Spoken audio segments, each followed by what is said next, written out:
Immanuel Kant. Crítica de la razón práctica. Prólogo.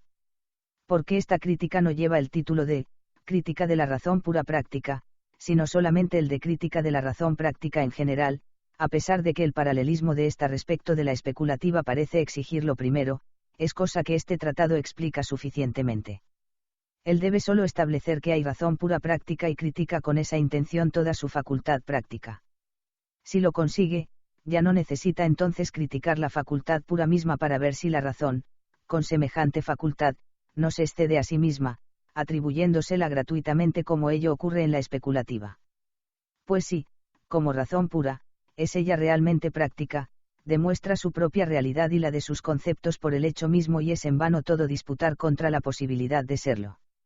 Con esa facultad queda también entonces afirmada la libertad trascendental, tomada en aquella significación absoluta en que la razón especulativa, en el uso del concepto de la causalidad, la necesitaba para salvarse de la antinomia en que cae inevitablemente, cuando quiere pensar lo incondicionado en la serie del enlace causal, este concepto de lo incondicionado, empero, no pudo la razón establecerlo más que de un modo problemático, como no imposible de pensar, sin asegurarle su realidad objetiva, sino solamente para no ser precipitada en lo profundo del escepticismo y atacada en su propia esencia por la pretendida imposibilidad de aquello que, al menos como pensable, tiene ella que dejar valer.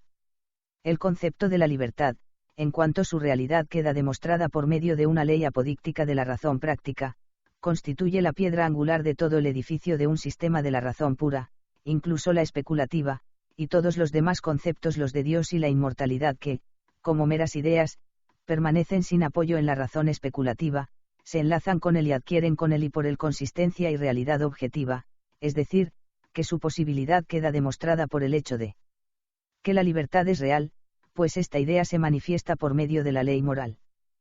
Pero la libertad es también la única entre todas las ideas de la razón especulativa, cuya posibilidad a priori sabemos visen, sin penetrarla e intuseen, sin embargo, porque ella es la condición de la ley moral, ley que nosotros sabemos.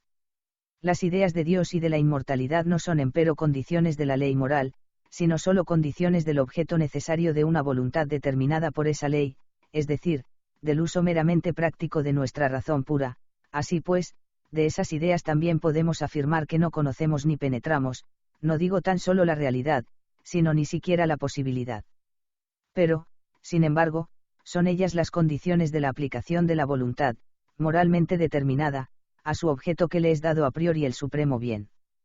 Por consiguiente, su posibilidad puede y debe ser admitida en esta relación práctica, sin conocerla y penetrarla, sin embargo, teóricamente. Para la última exigencia basta, en el sentido práctico, que no contengan ninguna imposibilidad contradicción interna. Ahora bien, aquí hay un fundamento del asentimiento furroarral tens, que es meramente subjetivo, en comparación con la razón especulativa, pero que es objetivamente valedero para una razón, también pura, aunque práctica, y mediante el cual se proporciona a las ideas de Dios y de la inmortalidad, por medio del concepto de la libertad, realidad objetiva, autoridad e incluso necesidad subjetiva exigencia de la razón pura de admitirlas, sin que por eso empero se encuentre extendida la razón en el conocimiento teórico, sino que sólo la posibilidad, que antes era solamente problema y que viene a ser aquí aserto, es dada y así encuentra el uso práctico de la razón su enlace con los elementos del teórico. Y esta exigencia no es algo así como la exigencia hipotética de una intención arbitraria de la especulación, de tener que admitir algo si se quiere, en la especulación, hacer un uso completo de la razón, sino una exigencia legal gesetzliches de admitir algo, sin lo cual no puede acontecer aquello que se debe poner irremisiblemente como el propósito de la acción y omisión. Sería desde luego más satisfactorio para nuestra razón especulativa resolver estos problemas por sí y sin ese rodeo, y conservarlos como conocimiento e insicht para el uso práctico, pero nuestra facultad de la especulación no se halla dispuesta de un modo tan favorable. Aquellos que se jactan de tales y tan elevados conocimientos, deberían no guardarlos para sí, sino exponerlos públicamente al examen y apreciación. Ellos, quieren demostrar, enhorabuena.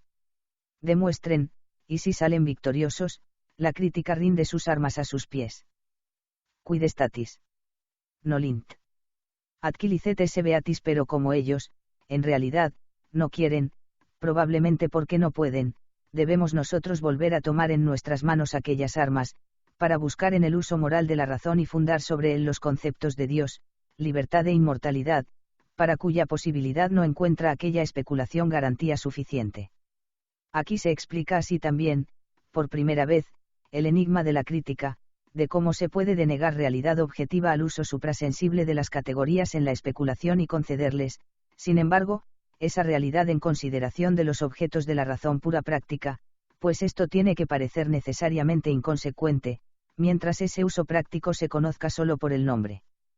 Pero si por medio de un análisis completo de este último, nos convencemos ahora de que esa realidad pensada no viene a parar aquí a determinación alguna teórica de las categorías, ni a ampliación alguna del conocimiento en lo suprasensible, sino que solo se quiere con esto significar que en todo caso les corresponde. ¿Te está gustando este episodio? Hazte fan desde el botón Apoyar del podcast de Nivos.